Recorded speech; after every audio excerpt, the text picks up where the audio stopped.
Megan is one of the finest pro-life apologists you will find anywhere in the country.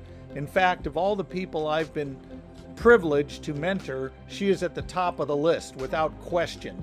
So I am delighted to have her in studio today to talk about a very important thinker, not because she's brilliant, but because she's having an impact in a negative way on culture, and we need to know how to deal with that. Now, those of you that were with us in our last episode, I talked about Rebecca Todd Peters, and I talked about a post she put up where she wrote, quote, "Abortion is a moral good. Abortion is an act of love. Abortion is an act of grace.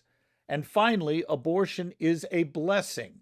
And I mentioned that the primary problem with that post was not that someone who would write that is certainly hell-bent and heading the wrong direction when it comes to eternity. And a lot of listeners said, man, she's just demonic. Okay, perhaps. But the real issue here we need to dial in on, at least out of the gate, is how she assumes the unborn are not human. Would she write something like that if we were talking about killing 5-year-olds? The obvious answer is no. And what happens is a lot of pro-lifers get all worked up about where this person is coming from before they deal with the core of the problem. All of these appeals to abortion being a moral good, being a blessing, being a choice we should trust women with, and yada, yada, yada, all of them assume the unborn aren't human. And if you as a pro-life Christian are not ready to expose that assumption, you're going to get off on the left foot trying to engage people who think like she does. But I wanted to go deeper today and talk to somebody who's actually written a very scholarly article on Rebecca Todd Peters at the Christian Research Journal. And I wanted to bring Megan into this discussion to talk about what is it that this lady is actually arguing in a bigger sphere of things, and how can we as Christians be prepared to address people like that? So welcome, Megan. Great to have you. It's good to be here. Tell us, if you would, a little bit about what her primary argument is. Okay, well, the tricky thing about Rebecca Todd Peters is that she wrote a book in 2018 called Trust Women, a progressive Christian argument for abortion. And she herself is a Presbyterian pastor. And so she is, the tricky thing about her that throws people, I think, is she is calling herself Christian and making these arguments, but her argument is anything but an argument that would fit squarely within the Christian worldview. A few things that she has going on. One, that progressive word. Progressive Christianity can mean many different things. In Rebecca Todd Peters' case, progressive Christianity means she has jettisoned the Bible as anything that we can really count on for something that can inform our lives here and now. In fact, she writes in her book something like, and I paraphrase, this 2,000-year-old text, what does it really have to say for us now? It's good in some ways, but mostly it's kind of outdated. And we need to, as many progressive Christians, go to kind of re-inform these central doctrines to fit our society and the way it is right now. We have progressed beyond it, in other words.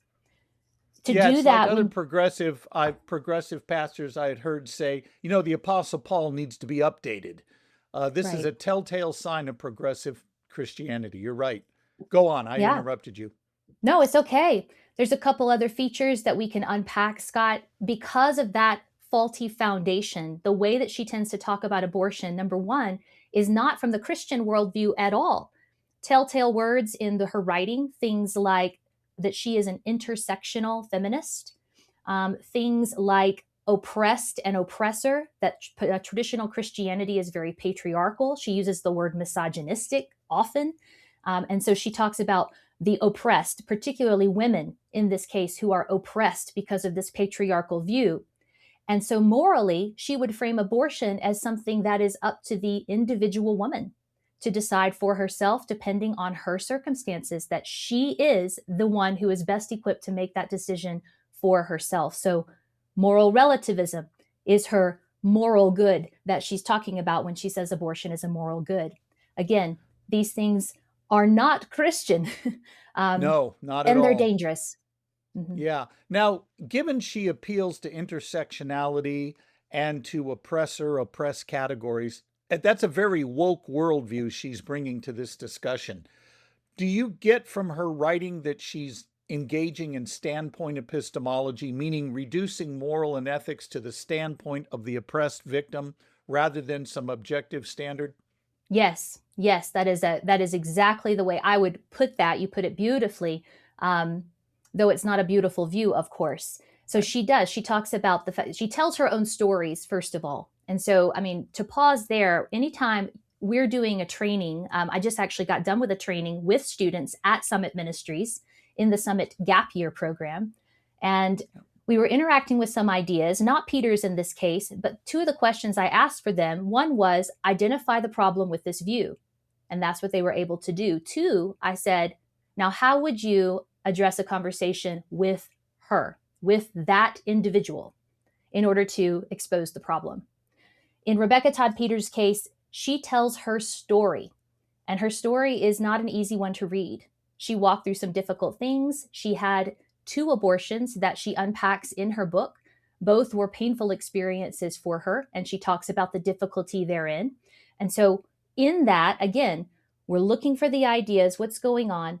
She's saying that because her circumstances were difficult, she was the best person to make those decisions. Thus, we get wording like abortion is an act of love, abortion is merciful, or the things that she said in the post that you commented on in the last episode. So to your point. Of course, the undefended premise there is that if something is painful, there can be no objective morals that will apply to it. It must be only the individual that resolves it. Yes, and that probably even they're put in that situation because of outside oppressive forces. Right. Mm-hmm. Why do you think she is appealing to some Christians? Well, because she claims to be a Christian. Not only that, a Christian or religious leader. She's a pastor. And so for someone who hasn't given a lot of thought to the case for life or this issue at large, or who has maybe not the biblical understanding, who's ready to jettison that as something from the past and accept something new, right? Something that feels good right now or helps people feel better right now. Her teachings are very attractive to people like that. Contrast, if you would, Megan, her way of resolving the abortion personal decision she made with the model we would see in Scripture with the Christian gospel. Mm-hmm. Well, I'd have to dig in a little bit to her understanding of the Bible and a little bit of her understanding of the way abortion goes. So let me go to her words so we don't misrepresent her. She would see the Bible as, again, something that is useful and perhaps good, and we can glean good things from it, but we have progressed past it. She would also make an argument from silence, which your listeners should be very familiar with. In other words, the Bible doesn't say the word abortion. It doesn't really address abortion directly. Therefore, abortion must not be something that the Bible deems wrong. She then goes on to talk about the fact that because abortion is a normal practice, in other words, 1 out of 3 women, according to the statistics, have had an abortion in our nation, that since it is normal, it must therefore be normative. Now, that's not the word she used, but that's the argument she's making. It must be fine. It's a normal thing. So why can't we reshape the ethic to address the way the world is working right now? But then some interesting things start to happen because our listeners, your listeners, are going, man, I see what Scott's saying. She's assuming a lot about the unborn not being human. She uses the word the prenate. She uses wording like a potential person. So she's assuming all over the place the unborn are not human. Not only that, though, Scott, in an interesting turn in her book, she actually argues that the scientific argument that embryology makes, that life begins at conception, that itself, the scientific viewpoint, is a theological position. And so she dismisses it as reasonable, which is interesting coming from a pastor.